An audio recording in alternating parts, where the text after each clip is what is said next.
اعوذ بالله من الشیطان الرجیم بسم الله الرحمن الرحیم.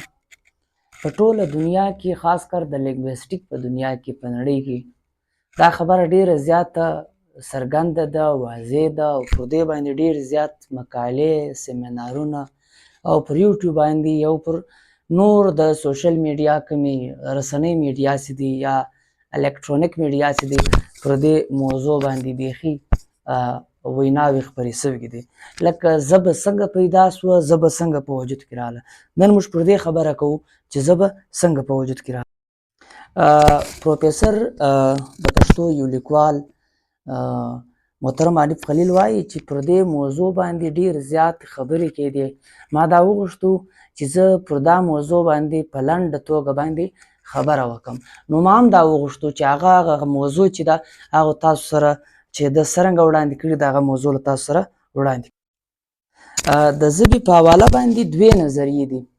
یوه نظریه چې ده هغه علامي نظریه ده او دویمه نظریه چې ده هغه ساینسي نظریه ده.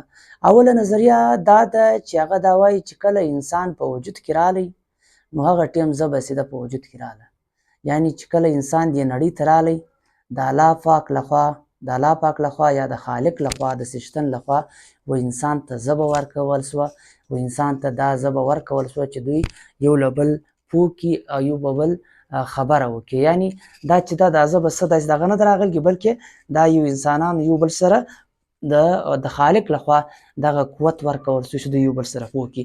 دا یو اعلامي نظر دی چې موږ له تاسو سره وړاندې کړي. دویم نظر چې دی هغه ساینسي نظر. دویم نظر چې دی هغه ساینسي نظر دی. هغه دا نظر دی چې انسان د حیوانیت څخه د انسانیت په خوا سفر کړی دی. په دا کې مختلف کړاوونه، کشالي او مشکلات او مشاهدې، ابزرویشن، اکسپریمنټ، تجربات یې کړي دي. لوغو تجرباتو یې زده کړې ده.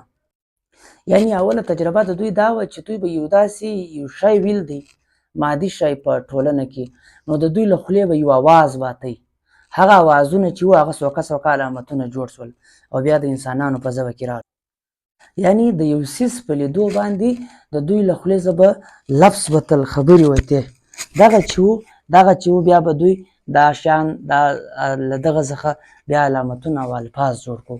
دغه الفاظ بیا مخته څوکه جملې جوړې سوې، بیا دا جملې چې نورې اوږدې سوې، دا د انسانانو ژبه اختیار کړه او انسانان پر یوه ځای پراته وو، پر یوه ژبه یې ویله.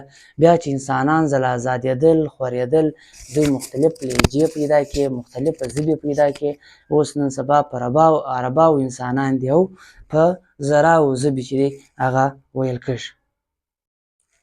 هسې خو دغه علامي او دا ساینسي نظریې چې دي دا یو د بل تضاد ښکاري.